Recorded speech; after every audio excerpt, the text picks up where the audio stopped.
Now let's talk about why you came here today. Pistols. The word pistol always reminds me of the old westerns. Know what you mean.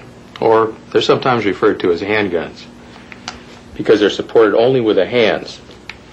Or sidearms, because they can be carried in a holster on the side of your body. That one is a lot different than ours at home. Right. There's two types of pistols. From what you told me, your gun is what's called a semi-automatic. But first we're going to take up the revolver, which is what I'm holding. For anyone just starting out shooting, we suggest a revolver. Why? They're simpler to operate and more easily understood. Oh, I see. You know, I've always wondered about something. Why is it called a revolver? Because the cylinder, where the cartridges go, revolves.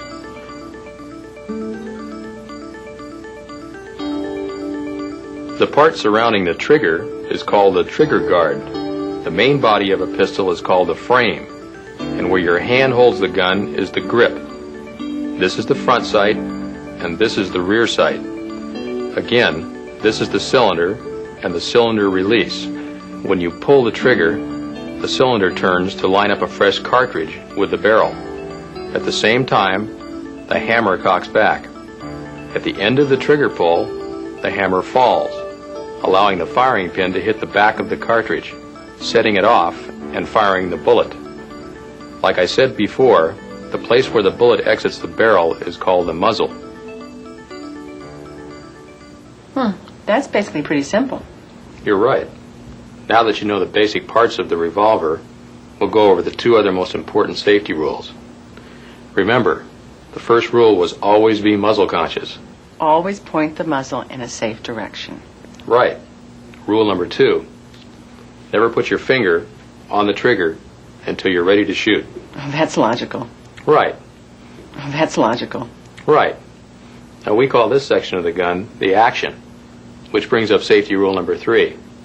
Always keep the action open and the gun unloaded until you're ready to use it. You try it. Close the cylinder. Now push the cylinder release and open the action. Very good. Now hand it back to me. That's easy. I have a question.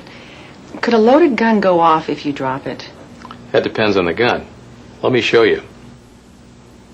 In this particular model, there's a block that rests between the hammer and the frame when the gun is at rest.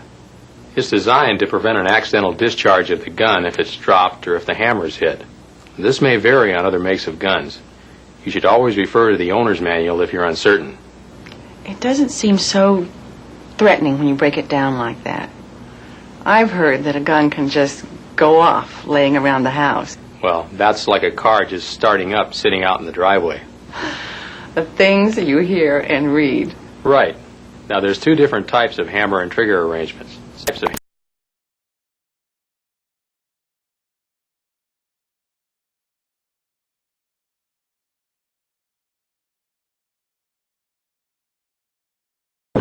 With a single action revolver, the trigger has only one function. It releases the hammer, so you have to first cock it with your thumb.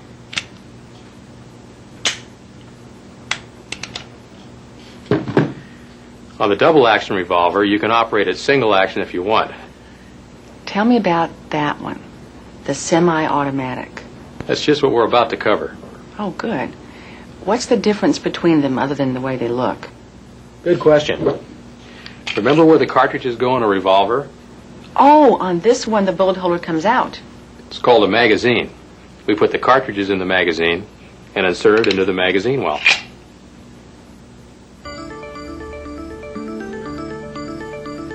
First of all, the semi-automatic has ammunition inside the grip, in the magazine. It has a single chamber, which is the rear part of the barrel.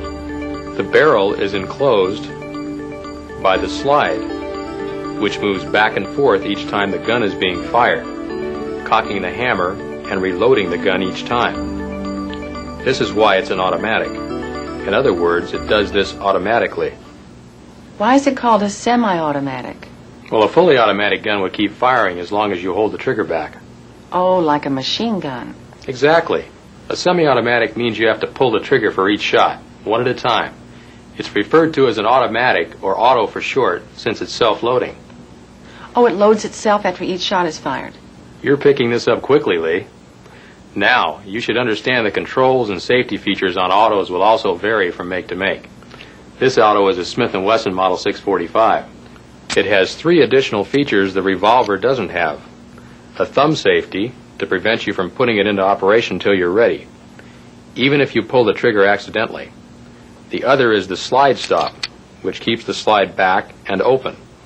After the last round is fired, the slide stop keeps the slide from closing, letting you see the gun is empty. The third feature is simply the magazine release.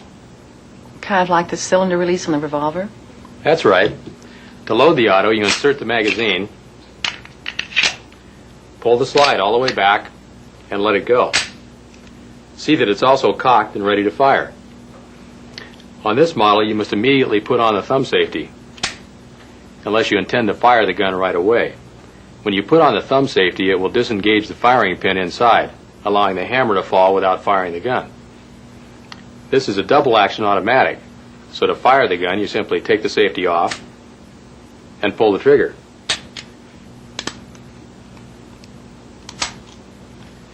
Which both cocks the hammer and fires the gun. On a single action, such as this Colt, you can only cock it by pulling back the hammer. What makes the slide go back and forth when you fire? Let me show you with this double-action Smith & Wesson auto. When you let the slide forward, it takes a cartridge from the top of the magazine and inserts it into the chamber. When you pull the trigger, the hammer falls forward, hitting the firing pin, which fires the cartridge. The backward force of the cartridge pushes the slide back, which ejects the empty shell, recocks the hammer, then the spring inside the slide moves it forward, chambering the next cartridge. This is known as a complete cycle. This entire action takes but a fraction of a second.